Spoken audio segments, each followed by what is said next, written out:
Praise Yah, brothers and sisters. Praise Yah. It's always good to be before you. Today, I'm going to be talking about, of course, that which is coming upon the face of the earth. Everything I do on this platform, I'm hoping will cause us to remember that though things seem to be at peace and, well, there's craziness going on, but for the most part, things are going, as always. We have to remember that that time is coming and it is closely approaching. It's very, very close. And so we have to remember that in all that we're doing, we have to always remember that things are going to flip quickly. It's going to be all of a sudden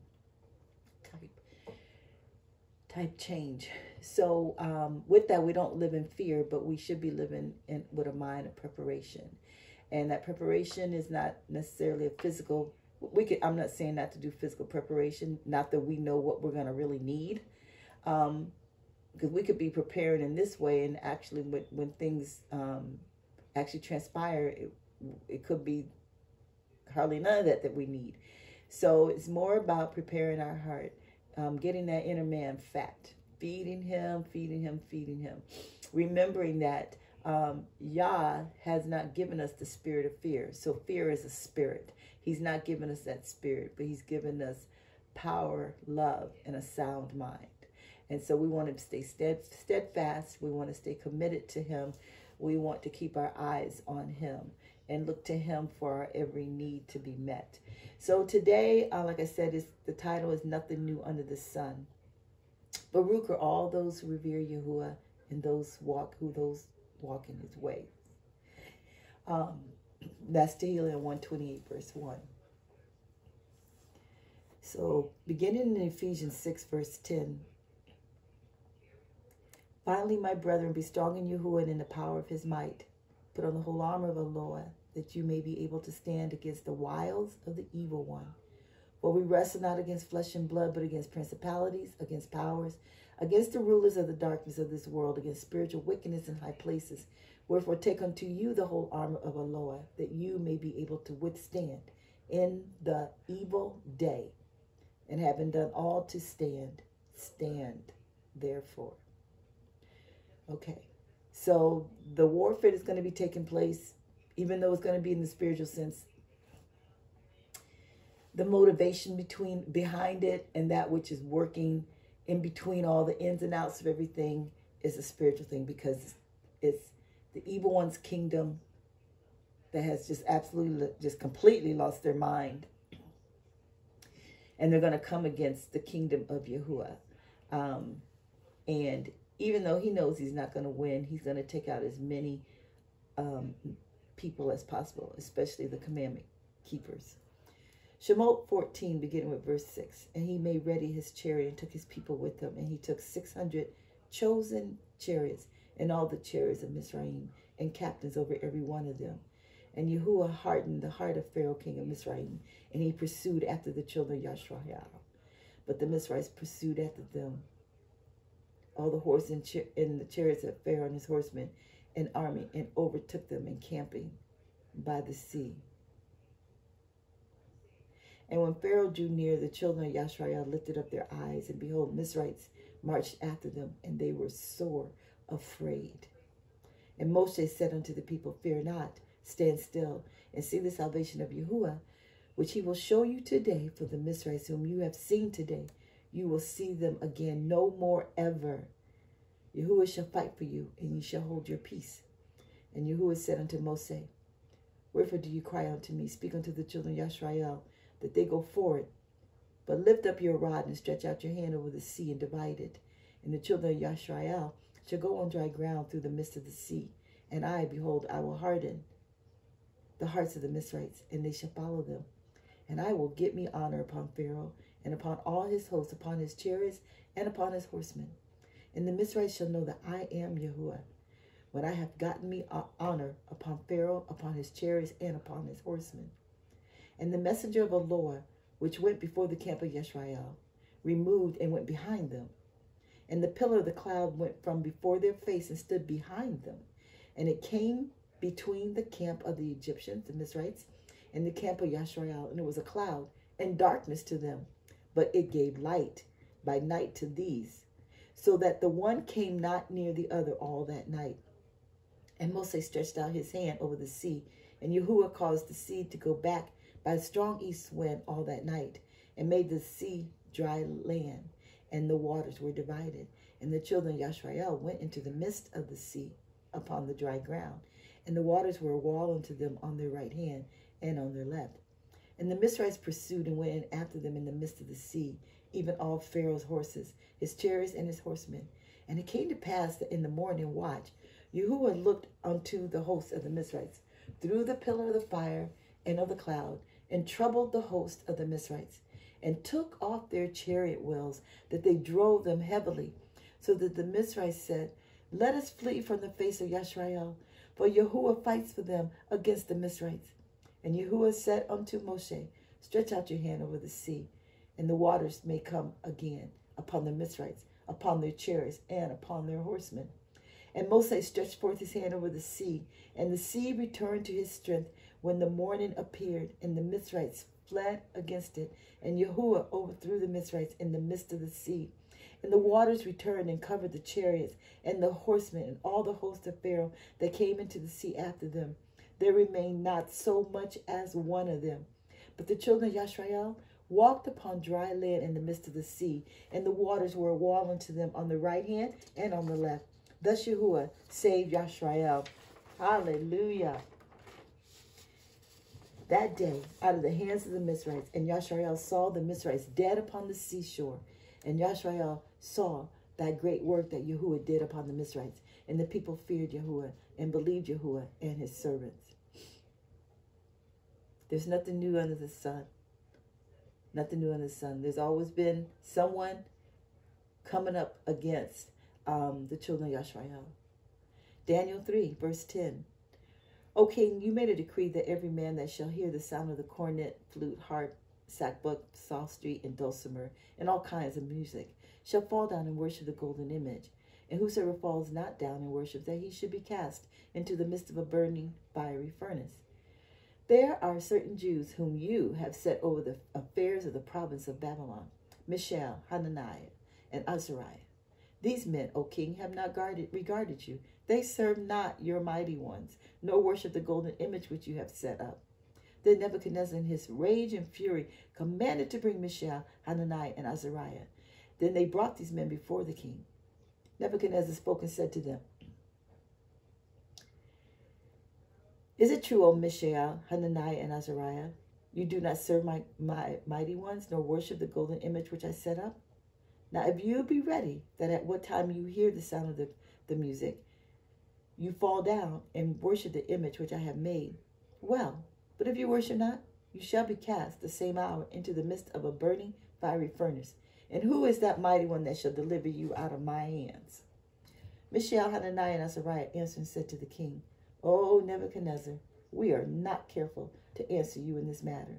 If it be so, our Aloah, whom we serve, is able to deliver us from the burning fiery furnace, and he will deliver us out of your hand, O king. But if not, be it known unto you, O king, that we will not serve your mighty one, nor worship that golden image which you have set up. And he commanded the most mighty men that were in his army to bind Mishael, Hananiah, and Azariah and cast them into the burning fiery furnace. Then these men were bound in their coats, their hose in their hats, and their other garments, and were cast into the midst of the burning fiery furnace. Therefore, because the king's commandment was urgent, and the furnace exceeding hot, the flames of the fire slew those men that took up Mishael, Hananiah, and Azariah. So those men that were so mighty that he handpicked to throw them in there, they ended up being killed by the fire. Just the heat of the fire. And these three men, Mishael, Hananiah, and Azariah, fell down, bound in the midst of the burning fiery furnace. The Nebuchadnezzar the king was astonished and rose up in haste and spoke and said unto his counselors, Didn't we cast three men bound in the midst of the fire? And they answered and said unto the king, True, O king. He answered and said, Lo, I see four men loose, walking in the midst of the fire, and they have no hurt. And the form of the fourth is like the son of Aloah. Then Nebuchadnezzar came near to the mouth of the burning fiery furnace and spoke and said, Mishael, Hananiah, and Azariah, you servants of the Most High, come forth and come hither. Then Mishael, Hananiah, and Azariah came forth of the midst of the fire. And the princes, governors, and captains, and the king's counselors, being gathered together, saw these men, upon whose bodies the fire had no power. The fire had no power, nor was an hair of their head singed, neither were their coats changed, nor the smell of fire had passed on them. Then Nebuchadnezzar spoke and said, Blessed be the mighty one of Shadrach, Meshach, Abednego, which we know their Hebrew names are Mishael, Hananiah, and Azariah, who sent his angel and delivered his servants that trusted in him. They trusted in him, and have changed the king's word and yielded their bodies, that they might not serve nor worship any other mighty one except their own mighty one, almighty one. Therefore I make a decree that every people, nation, and language would speak anything amiss against the mighty one of Mishael, Hananiah, and Azariah shall be cut in pieces, and their houses shall be made a dunghill. Therefore there is no other mighty one that can deliver after this sort. Then the king promoted Mishael, Hananiah, and Azariah in the province of Babylon. They got promoted again. They already were over different provinces of Babylon. Daniel 6. Then this Daniel was preferred above the presidents and princes because of an excellent spirit that was on him. And the king thought to set him over the whole realm. Then the presidents and princes sought to find occasion against Daniel concerning the kingdom, but they couldn't find none, no occasion nor fault. Forasmuch as he was faithful, neither was there any error or fault found in him. Then said these men, shall we not find occasion against Daniel, except we find it against him concerning the law of his mighty one? Then these presidents and princes assembled together to the king and said thus to him, King Darius, live forever. All the presidents of the kingdom and the governors and the princes, the counselors and the captains have consulted together to establish a royal statute and to make a firm decree that whosoever shall ask a position of any mighty one or man for 30 days, save of you, O king, he shall be cast into the den of lions. First of all, they lied, because Daniel was one of the presidents and one of the princesses, and he was not a part of that council that came together with that.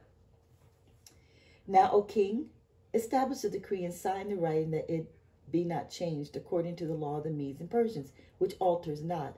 Wherefore King Darius signed the writing in the decree. Now, when Daniel knew that the writing was signed, he went into his house, and his windows being open in his chamber towards Jerusalem, he kneeled upon his knee 3 times a day and prayed and gave thanks before his mighty one, as he did aforetime. So he didn't stop doing what he was doing. He knew what they had done, and he still continued to pray, to seek his Aloah. Then these men assembled and found Daniel making supplication before Aloah. Then they came near and spoke before the king concerning the king's decree. Have you not signed a decree that every man that shall ask a petition of any other mighty one or man within 30 days, save you, O king, shall be cast into the den of lions? The king answered and said, This thing is true, according to the law of the Medes and Persians, which alters not. Then answered they and said before the king, That Daniel, which is of the children of the captivity of Judah, regards you not, O king, nor the decree that you hast made, but makes his petition 3 times a day. Then the king heard these words, was sore displeased with himself, and set his heart on Daniel to deliver him. And he labors till the going down of sun to deliver him. So he was trying to find a way to not have to do this to Daniel. Then these men assembled unto the king and said unto the king, Know, O king, that the law of the Medes and Persians is that no decree nor statute which the king establishes may be changed. Then the king commanded, and they brought Daniel and cast him into the den of lions. Now the king spoke and said unto Daniel, Your great one, whom you serve continually, he will deliver you. Isn't that something? And a stone was brought and laid upon the mouth of the den. And the king sealed it with his own signet, and with the signet of his lords, and the purpose might be changed that concerning Daniel. Then the king went to his palace and passed the night fasting. Neither were instruments of music brought before him, and his sleep went from him. Then the king rose very early in the morning and went in haste into the den of lions. And when he came to the den, he cried with a lamentable voice unto Daniel. And the king spoke and said to Daniel, O Daniel, servant of the living one, praise Yah. Oh my goodness. He is given honor to the Most High. Servant of the living one is he, whom you serve continually, able to deliver you from the lions?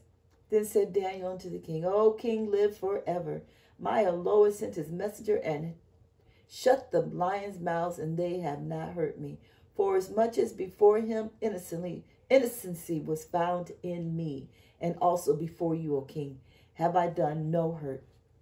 Then the king, exceedingly glad for him, and commanded that they should take Daniel out of the den. So Daniel was taken up out of the den, and no manner of hurt was found on him, because he believed in Yahuah. Okay. His brothers trusted and were delivered.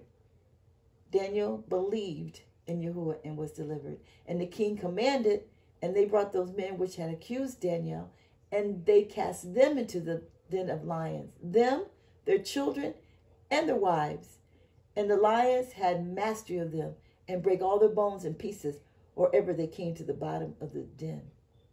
Then King Darius wrote unto all the peoples, nations, and languages that dwell in all the earth, peace be multiplied unto you. I make a decree that in every dominion of my kingdom men tremble and fear before the mighty one of Daniel. For he is the living Aloah, and steadfast forever, and his kingdom that which shall not be destroyed, and his dominion shall be even unto the end. Listen to this pagan speaking truth. For he delivers and rescues, and he works signs and wonders in heaven and earth, who hath delivered Daniel from the power of the lions. So this Daniel prospered in the reign of Darius and in the reign of Cyrus the Persian. Daniel 7. These great beasts which are four kings which shall rise out of the earth. But the Kodeshim of the Most High shall take the kingdom and possess the kingdom forever, even forever and ever. Now, this is Daniel prophesying later on, but that's exactly what the king has said. Exactly what the king has said, that this would happen.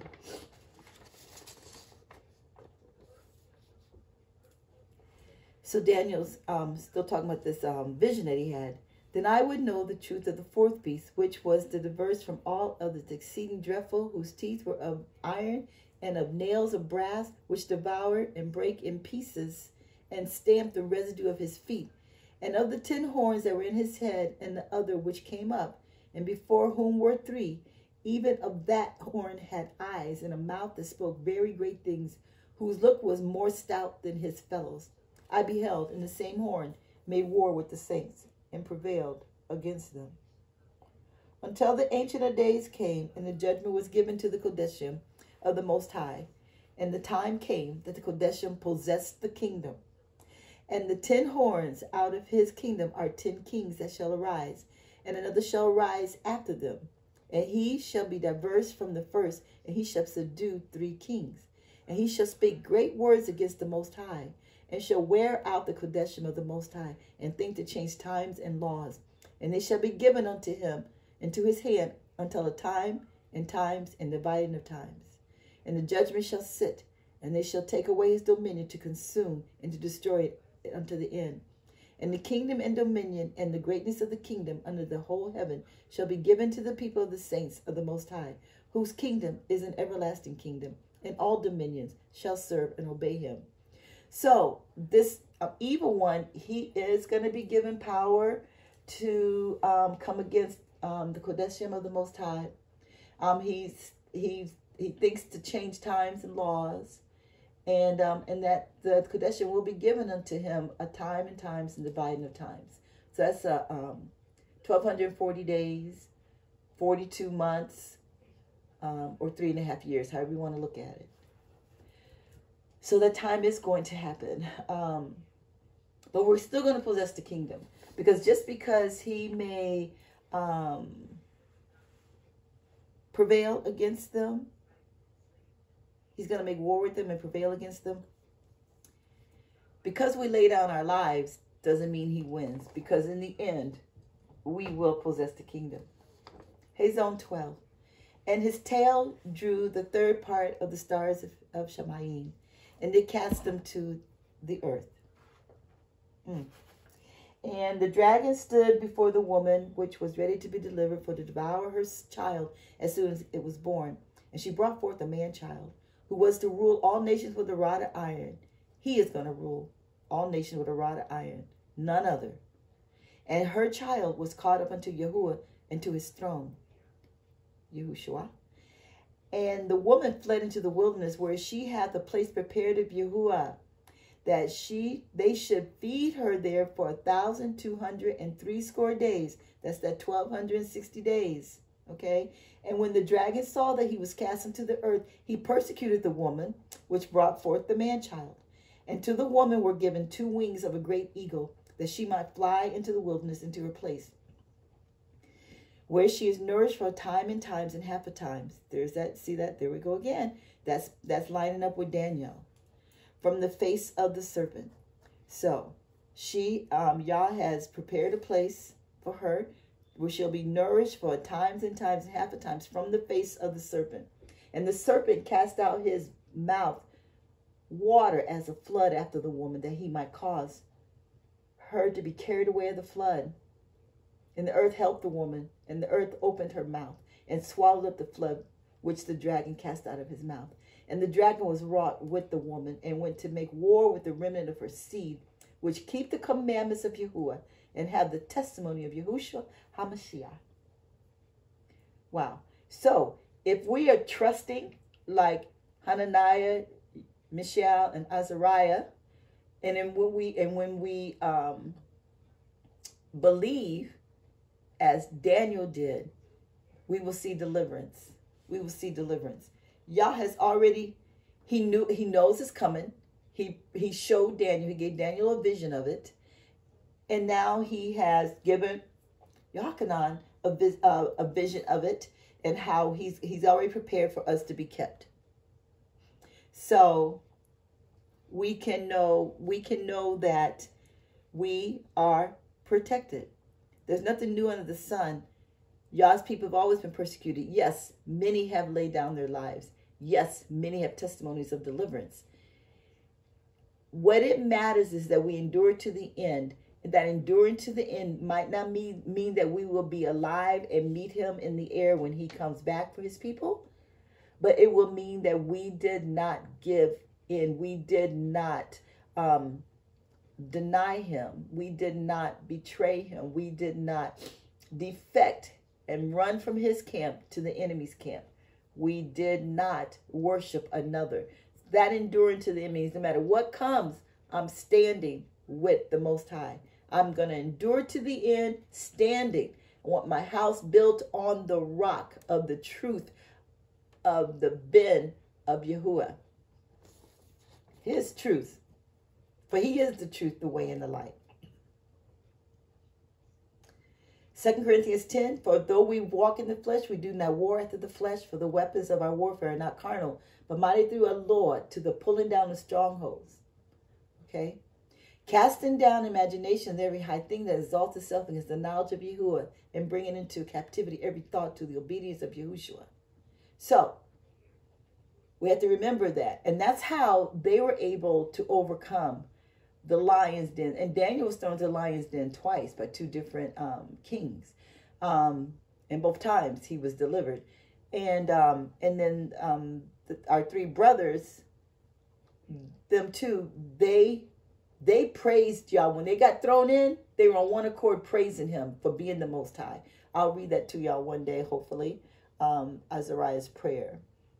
So So that's where we have to go. That if when we are faced with any type of adversity, we have to know who it is we serve. And so that's why he tells us to love him with all our heart, our being, our might, our strength, and to love no one else. Don't have anyone else before him. Because once we commit ourselves to that degree to him, we know he's with us. We are confident in knowing that he will deliver us. And so that's where we have to go. But there's nothing new under the sun. God's people have always been sought after. They've always been trying to stomp out the light. They've always been after that which resembled the Most High. But he is a force to be reckoned with. So a force to be reckoned with means a person or thing considered to be especially strong, influential, or difficult to defeat. A force to be reckoned with. And that's how the Maccabees were, Dawood's mighty men, Gideon's 300 men, Jehoshaphat and his army, all throughout the ages. We want to be a people that they will consider a force to be reckoned with. And remember, since the time of John the Immerser, the kingdom of the Shamayim has suffered violence, and the violence taken it by force. But it's not hand-to-hand combat. It's not flesh and blood. It's we have to know him. We have to know him. We have to know who we are in him, that the gifts that he's given us. He says we can bind and loose. We can speak to mountains and they be cast into the sea. We can only win through him. He fights for us. Look what he did for the children of Yahshar'al as they were being pursued by the Mizrites. So just be encouraged. There's nothing new under the sun. Yahushua said that these things were going to happen. He said in Matthew 10, beware of men, for they will deliver you up to councils, and they will scourge you in their synagogues. So beat people in the synagogues. Isn't that something? And you shall be brought before governors and kings for my sake, for a testimony against them and the Gentiles. And when they deliver you up, take no thought how or what you shall speak. For it shall be given you in that same hour what you shall speak. For it is not you that speak, but the Ruah of your Father which speaks in you. And the brother shall deliver up the brother to death, and the father the child, my. And the children shall rise up against their parents and cause them to be put to death. And you shall be hated of all men for my name's sake. But he that endures to the end shall be saved. The disciple is not above his master, though the servant above his Lord. It is enough for the disciple that he be as his master, and the servant as his Lord. If they have called the master of the house Beelzebul, how much more shall they call them of his household? Fear them not, therefore, for there is nothing covered that shall not be revealed, and hid that shall not be known. And fear not them which kill the body, but are not able to kill the soul. But rather fear him which is able to destroy both soul and body in hell. Are not 2 sparrows sold for a farthing, and one of them shall not fall on the ground without your Father knowing? But the very hairs of your head are all numbered. Fear not, therefore, you are of more value than many sparrows. Whosoever shall therefore confess me before men, him will I confess also before my Father which is in the Shamayim. For whosoever shall deny me before men, him will I also deny before my Father which is in the Shamayim. Think not that I come to send peace upon earth. I came not to send peace, but a sword. For I am come to set a man at variance against his father. I have come to set a man at variance against his father, and the daughter against her mother, and the daughter-in-law against her mother-in-law. And a man's foes shall be they of his own household. He that loves father or mother more than me is not worthy of me. And he that loves son or daughter more than me is not worthy of me. And he that takes not his cross and follows after me is not worthy of me. He that finds his life shall lose it. He that loses life for my sake shall find it. He that receives you receives me, and he that receives me receives him that sent me. But he that endured to the end shall be saved. Okay? So, There's nothing new under the sun. They've always been after us. They've always been after us. What we need to be doing now is preparing our hearts. Think of some things that you may think is outlandish, but how else are we going to be preparing? Think about the fact, what if they have your child, your grandchild, in whatever family member, and say, you better denounce Yahuah, or we're going to take this child's life, or we're going to rape this child, or we're going to burn this child. What are you going to do? Think about that. Are you strong enough? Are you strong enough? Is your trust and belief in the Most High solid enough to say that, I know y'all, you got that child. I am not going to deny you. I'm not going to, for what? To spend eternity in damnation? No, I'm standing firm. I'm standing firm. I'll gouge your eyes out with this fire if you don't. I can't. Father, I know you're going to hold me strong. I just know you will. I'm trusting in you. You were with the children of Yahshar'al when they were crossing the Red Sea. You were with Mishael, Hananiah, and Azariah. You were with Daniel. You were with Abraham. You were with your people all throughout the ages. You are faithful to the end. Do what you got to do. But, do those kind of things. Do those kind of things. How else are we going to prepare? How much? We've got, watch movies. Watch documentaries of when people were slaughtered, and even right now, from time to time, we hear of different people where there's an annihilation taking place, genocide taking place. Right now, there are people in different lands who are suffering because of the name of Yahuah. So, brothers and sisters, let's be encouraged in knowing that we win in Yah, but we got to start preparing. So until next time, love you in Yahuah. Let's do what we got to do. Get our mindset on Yahuah so that we don't fear. So we don't fear. No matter what happens, no matter what comes, we have to keep our mind stayed on Him. We have to know that He is the great one, and He is quite able to deliver us. He's quite able to deliver us. So in the name of Yahuah, stay strong. Know that these things are coming. They've happened all throughout the ages. And like I said, even right now in some countries, people are having underground churches, smuggling Bibles, even though we know that they don't have the name of Yahuah, but they're loving Him and giving and laying down their lives. It's coming. We know it's coming because Yahushua already said it's coming. He doesn't lie. It's coming. It's coming. What are we going to do? We have to, 2 Corinthians 5 talked about us bringing our thoughts into captivity that don't line up with Him and making them be obedient to Him. So we don't want to be living in fear. If we say, well, that's not going to happen to me. Well, I don't believe that's going to, I'll be able to stand. Okay. All right. That's really good. So I hope you're doing, exercising your heart and your mind in preparation for it. Because that's what we have to do. That's what we have to do. And don't think it's a strange thing if you go to that place or think it's dark or depressing to think, what would I do if this happened? That's what soldiers do when they're training. They're preparing them. Okay, if this happens, this is what you do. And they say the Army and the Marines, they really go deep into it. They teach their men how to live off the land. If they got to eat certain bugs and different things like that. What are we going to do when this life of Riley, this time of convenience that we have and comfort that we've lived flips? What are we going to do? Are we going to be strong enough?